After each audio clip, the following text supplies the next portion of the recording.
صوبہ پنجاب پاکستان کا دارالحکومت اور دوسرا بڑا شہر ہے۔ اسے پاکستان کا ثقافتی، تعلیمی اور تاریخی مرکز اور پاکستان کا دل اور باغوں کا شہر کہا جاتا ہے۔ یہ شہر دریائے راوی کے کنارے پر واقع ہے۔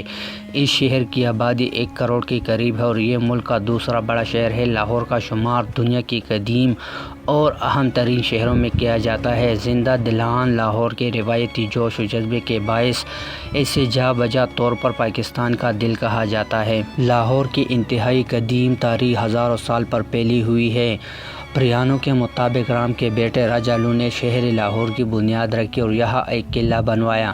10ویں صدی تک یہ شہر ہندو راجاؤں کے زیر تسلط رہا۔ 11ویں صدی میں سلطان محمود غزنوی نے پنجاب فتح کر کے ایاز کو لاہور کا گورنر مقرر کیا اور لاہور کو اسلام سے روشناس کرایا۔ شہاب الدین غوری نے 1186 میں لاہور کو فتح کیا۔ بعد از یہ خاندان غلاموں کے ہاتھوں میں آ گیا۔ 1290 میں خلیجی خاندان، 1320 میں تعلق خاندان، 1414 سید خاندان، 1451 لودھی خاندان کے تحت رہا۔ ظہور الدین بابر نے 1526 میں ابراہیم لودھی کو شکست دی، جس کے نتیجے میں مغلیہ سلطنت وجود میں آئی۔ مغلوں نے اپنے دور میں لاہور میں عظیم الشان عمارات تعمیر کروائے اور کئی باغات لگائے۔ اکبر اعظم نے شاہی قلعہ کو از سر نو تعمیر کروایا۔ شاہ جہاں نے شالیمار باغ تعمیر کروایا، جو اپنی مثال آپ ہے۔ شہزادی جہاں آرا نے دریائے راوی کے کنارے چوبر جی باغ تعمیر کروایا، جس کا بیرونی دروازہ آج بھی موجود ہے۔ میاں اورنگزیب عالمگیر نے شاہی قلعے کے سامنے بادشاہی مسجد تعمیر کروایا۔ 1739 میں نادر شاہ اور 1751 میں احمد شاہ ابدالی نے لاہور پر قبضہ جمایا۔ بعد از 1765 میں سکھوں نے لاہور پر قبضہ کر لیا۔ سکھ دور میں مغلیہ دور کی کئی عمارتوں کو نقصان پہنچایا گیا اور ان کی بے حرمتی کی گئی۔ انگریزوں نے 1849 میں سکھوں کو شکست دے کر پنجاب کا برطانوی سلطنت میں شامل کر لیا۔ لاہور کو ایک منفرد اعزاز حاصل ہوا کہ 23 مارچ 1940 کو آل انڈیا مسلم لیگ نے قائد اعظم کے زیر صدارت قرارداد پاکستان منظور کی، جس کے نتیجے میں 14 اگست 1947 کو مسلمانوں کو اپنا الگ آزاد ملک پاکستان حاصل ہوا۔ فروری 1974 میں اس شہر نے دوسری اسلامی سربراہی کانفرنس کی میزبانی بھی کی۔ قدیم لاہور شاہی قلعے کے ساتھ واقع ہے، جسے اندرونی لاہور بھی کہا جاتا ہے۔ لاہور کے گرد ایک فصیل موجود تھی، جس میں 13 دروازے تھے، جو کہ سکھوں کی دور تک غروب آفتاب کے ساتھ بند کر دیے جاتے تھے۔ ان میں سے کچھ دروازے اب بھی موجود ہیں۔ لاہور کی ابتدائی تاریخ کا کوئی خاتمی ریکارڈ موجود نہیں ہے اور لاہور کے متم تاریخ پس منظر نے اس کی قیام اور تاریخ کے بارے میں مختلف نظریات کو جنم دیا ہے۔ ہندو روایات کے مطابق سوریہ ونش کا بانی شہر سے ہجرت کر گیا تھا۔ لاہور کے ابتدائی ریکارڈ بہت کم ہے، لیکن سکندر اعظم کے مورخین نے 326 قبل مسیح میں اس کے حملے کے دوران میں لاہور کے محل وقوع کے قریب کسی شہر کا کوئی ذکر نہیں کیا، جس سے اندازہ ہوتا ہے کہ اس وقت تک شہر کی بنیاد نہیں رکھی گئی تھی۔ یہ غیر قابل ذکر تھا۔ زبانی روایت پر مبنی ایک افسانوی روایت کے مطابق لاہور، جو قدیم زمانے میں لاواپوری سنسکرت میں لاوا کا شہر کے نام سے جانا جاتا تھا، کی بنیادی شہزادہ لاوا، سیتا اور رام کے بیٹے نے رکھی تھی۔ قصور کی بنیاد ان کی جڑواں بھائی شہزادہ کوشا نے رکھی تھی۔ آج تک لاہور قلعے میں ایک خالی لاوا مندر ہے، جو لاوا کے لیے واقف ہے، جو لو بھی کہا جاتا ہے، لہٰذا لو آور یا لو کا قلعہ۔ بطومس نے اپنے جغرافیہ میں دریائے چناب اور دریائے راوی کے قریب واقع لب قلعہ کے نام سے ایک شہر کا ذکر کیا ہے، جو قدیم لاہور کے حوالے سے ہو سکتا ہے یا اس شہر کا ایک ترک شدہ پشرو تھا۔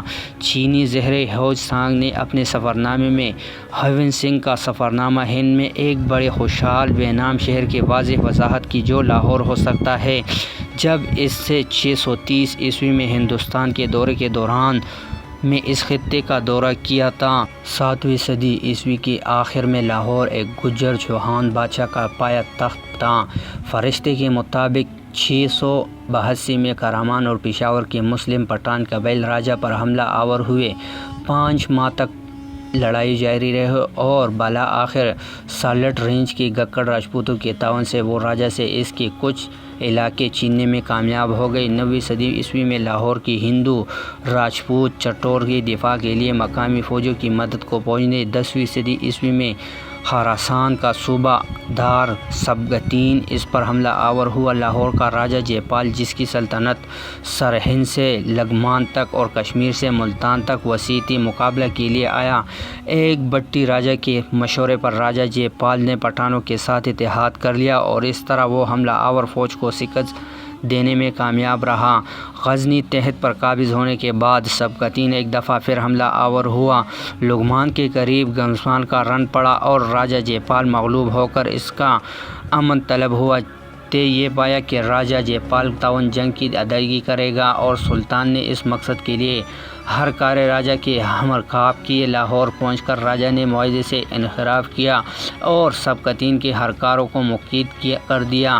اس اطلاع پر سلطان عز و عیب میں دوبارہ لاہور پر حملہ آور ہوا۔ ایک دفعہ پھر میدان کا راز گرم ہوا اور ایک دفعہ پھر جے پال کو شکست ہوئی اور دریائے سندھ سے پرے کا علاقہ اس ہاتھ سے نکل گیا۔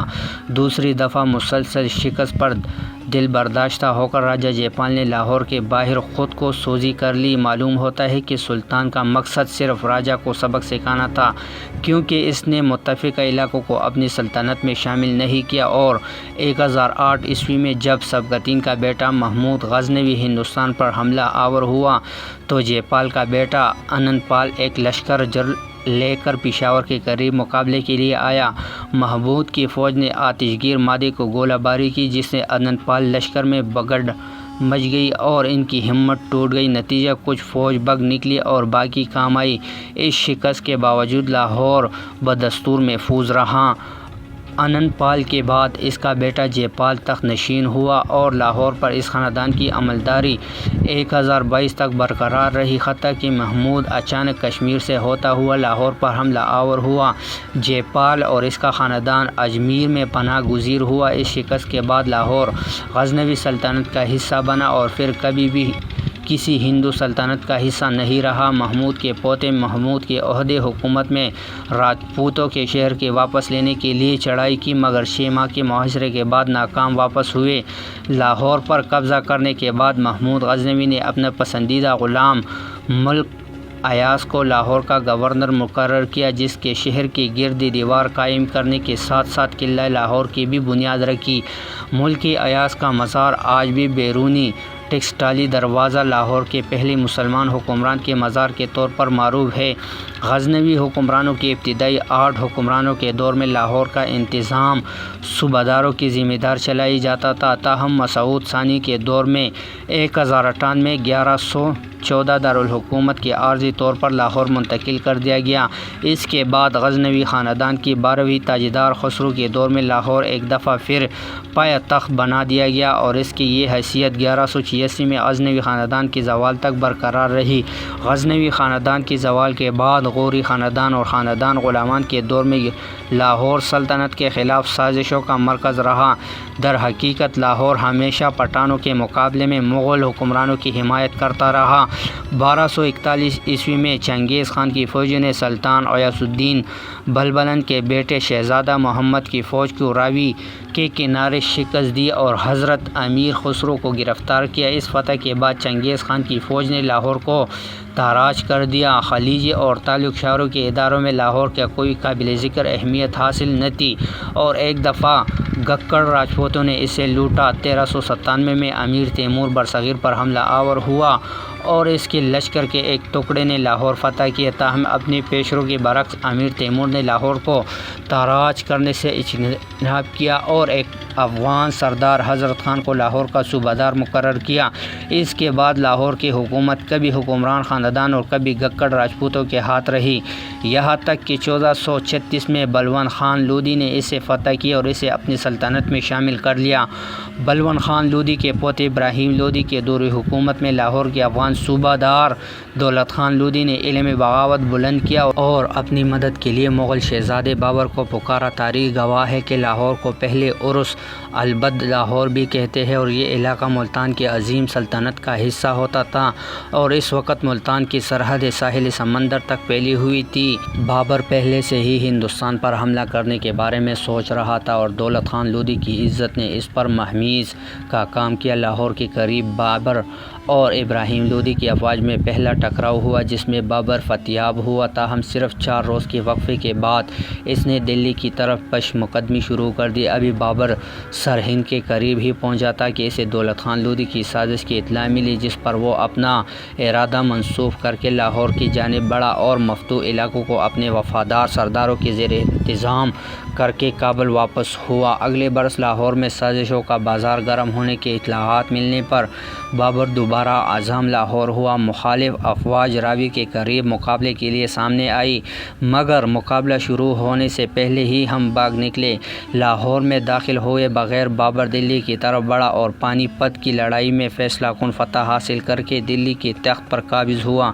اس طرح ہندوستان میں مغلیہ سلطنت کی ابتدا لاہور کے صوبہ دار کے بابر کو دعوت سے ہوئی۔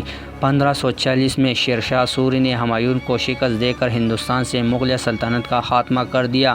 نومبر 1556 میں ہمایوں کے بیٹے اکبر کی افواج نے پانی پت کے میدان میں سوری افواج کو شکست دی اور پھر جلد ہی دلی اور پھر آگرہ پر قبضہ کر لیا۔ 1575 میں اکبر کے قلعہ لاہور کے ازنر سر تعمیر کی، لاہور کا سلطنت کا دارالحکومت بنایا۔ اس کے بعد شاہ جہاں اور اورنگزیب عالمگیر نے بھی اپنی ادوار میں قلعے میں توسیع اور عمارات تعمیر کیے۔ شاہ جہاں نے شالیمار باغ تعمیر کروایا، اورنگزیب عالمگیر نے قلعہ لاہور کے سامنے عظیم الشان بادشاہی مسجد تعمیر کروائی۔ اس کے علاوہ مغل دور میں کئی عالیشان عمارات اور باغات لگوائے گئے۔ اندرونی لاہور، جسے قدیم لاہور بھی کہا جاتا ہے، حفاظت کے لیے شہر کے گرد ایک فصیل تعمیر کی گئی، جس میں 12 دروازے بنائے گئے۔ انگریز کے دور میں شہر اور قلعہ لاہور کی حفاظتی حصار کو ناکارہ بنا دیا گیا۔ 17ویں صدی کے دوران میں مغلیہ سلطنت کا زوال شروع ہو گیا۔ لاہور پر اکثر پر حملہ کیا جاتا رہا، حکومتی عملداری کا فقد رہا۔ 1761 تک احمد شاہ ابدالی نے مغلوں کی باقیات سے پنجاب اور کشمیر چھین لیا۔ بعد سلطان دہلی اور مغلیہ سلطنت کے آخری حکمران خطے کے مختلف حصوں کے حکمران رہے۔ صوفیہ کے آمد کی وجہ سے لاہور کا علاقہ مسلم اکثریت علاقہ بن گیا۔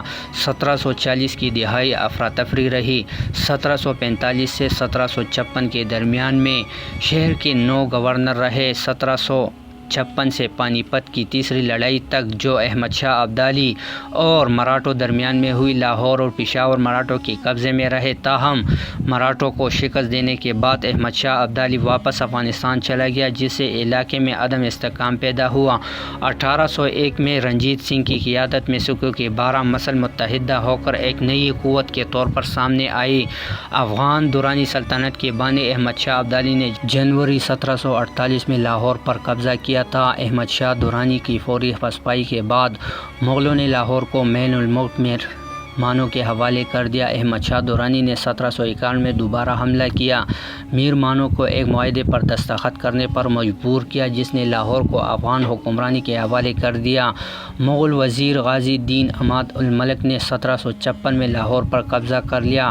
احمد شاہ درانی کو 1757 میں دوبارہ حملہ کرنے پر اکسایا، جس کے بعد اس نے شہر کو اپنے بیٹے تیمور شاہ درانی کے ماتحت کر دیا۔ درانی حکمران میں اس وقت خلل پڑا جب 1758 میں مراٹھوں نے افغانوں کے خلاف اپنی مہمات کے دوران رگھوناتھ راؤ کے تخت لاہور پر مختصر طور پر قبضہ کر لیا، جس نے افغانوں کو بھگا دیا۔